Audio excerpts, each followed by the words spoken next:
Yo, what's happening, YouTube family? In this video, I wanted to talk about how you could stay motivated during your UX job search. Now, I remember when I started out, it took me a few months to land my first full-time role. My first gig was a contract UX position for 2 months, but then it took me 3 months to get the next role. And I remember during that time, I felt a lot of frustration, a lot of self-doubt. I was going through the motions with my girlfriend, taking out my frustrations on her, but it was a time for growth. And I came to learn that I had to have the mindset of an athlete.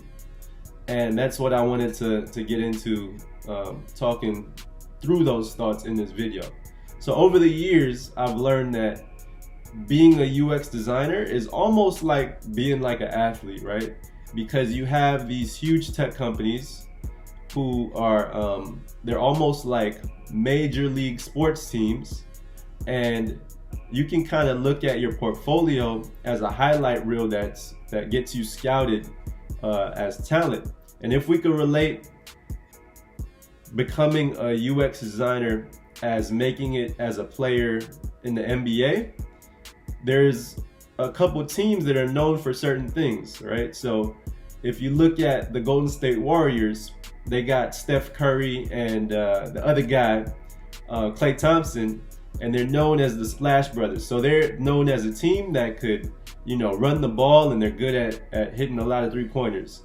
And there's other teams that are known for defense. I remember when the Raptors won the championship last year, I think they were really good at defense. There's some other teams that are known for being really young, and they're destined for growth in the future. There are other teams that are known for championships, like the Lakers and the Bulls. So when you're looking for a job, you got to understand what type of team you're applying to and how you could fit within their system as a player. Are their products used for leisure time entertainment or used for time efficiency? Are they one of the biggest tech companies around and they're looking for the creme de la creme of designers, which might not be you right now because you're just starting out? Or are they, a young hot startup who's hungry for young designers who are ready to burn the midnight oil? So if you're getting rejections right now, think about who your highlight reel is speaking to, and be sure to align your portfolio work to the type of company that you want to work for. You might be applying to a company that values really flashy visual design, but your visual design work is not at that standard yet. Or they might be looking at big ideas. They might value big ideas over something like app redesign, right? So understand where your value is, because the great thing about UX is that, like sports, your skills can be very wide or they can be really concentrated.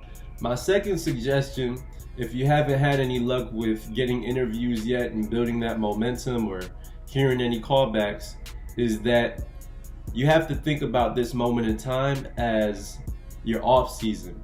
And what do athletes do during their off seasons? Well, they're meeting with coaches or Hall of Famers, and they're trying to get advice on how they can better certain skills that they want to get better at in their craft. Or they're looking at videos of themselves and trying to figure out where their inefficiencies are. Or they're training with other players who can motivate them to become their greatest selves. So personally, I feel like as UX designers, we kind of have to do the same thing. We have to search for mentors who could evaluate our work. And where do you find a mentor? Well, you could reach out to somebody on LinkedIn who's already a UX designer. You could go to a meetup and meet with other UX designers there.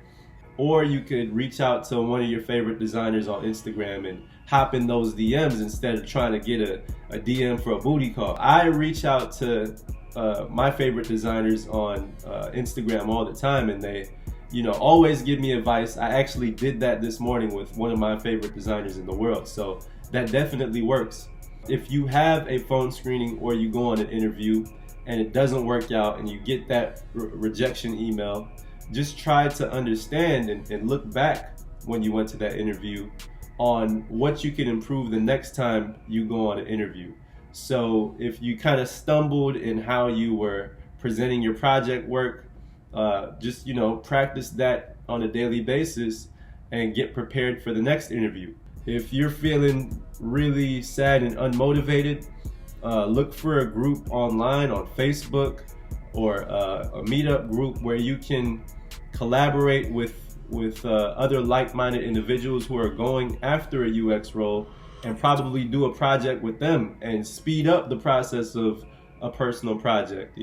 My third suggestion is that you have to adopt the spirit of a plant. And what do I mean by that? Because it sounds a little crazy. Well, when you cut the stem of a plant or a tree, or you strip back the dead yellow leaves, a couple things happen. So it thinks in a way that you're trying to kill it, and it's fighting to stay alive. So its roots go a little deeper and it grows out a new branch. So I have this little spider plant right here that I remember I brought it home a few months back, and in the beginning it had all kind of dead leaves right here. And if you think about it, it was in a greenhouse environment where it was cozy and good. It had all kind of beautiful plants around it, right? That were looking real good. And all of a sudden, I brought it home to a new environment and it was shocked. It's got all these other plants that it doesn't know. So of course it's gonna die back a little bit, but it's also gonna acclimate to its new environment and reach for the sun, like in certain places. So this leaf right here is reaching out because I have it way back there. So we kind of have to look at our plant buddies and do the same thing, because whenever we get a rejection email or we're not hearing any callbacks, those are like cuts to our ego. So we got to dig a little deeper and have some faith to just keep growing. But oftentimes what happens is that we spend most of our energy thinking about all the wrong things, like, why did I say this thing in that interview? If I didn't say that, maybe I would have got the job. Maybe it's because I have a lack of knowledge. You got to just keep your mind positive.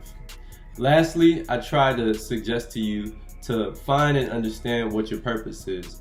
Why do you want to work as a UX designer? For me, I wanted to become a bridge between marginalized communities and tech education. So outside of my everyday job, I've been teaching people in my community how to design or how to code. So because I feel like when you understand what your purpose is, when times get hard, because they will, either when you're in the beginning of your career or when you're stable in your career, there's always going to be some kind of struggle. If you understand what your purpose is, it's always going to keep you grounded, and it's going to help motivate you to keep going. So I hope that you guys enjoyed this video. I hope it helps you guys who are out there struggling. Know that you're not alone, because we've all been there. You just have to keep going, keep grinding, and keep the faith. So I see you guys in the next video. Peace.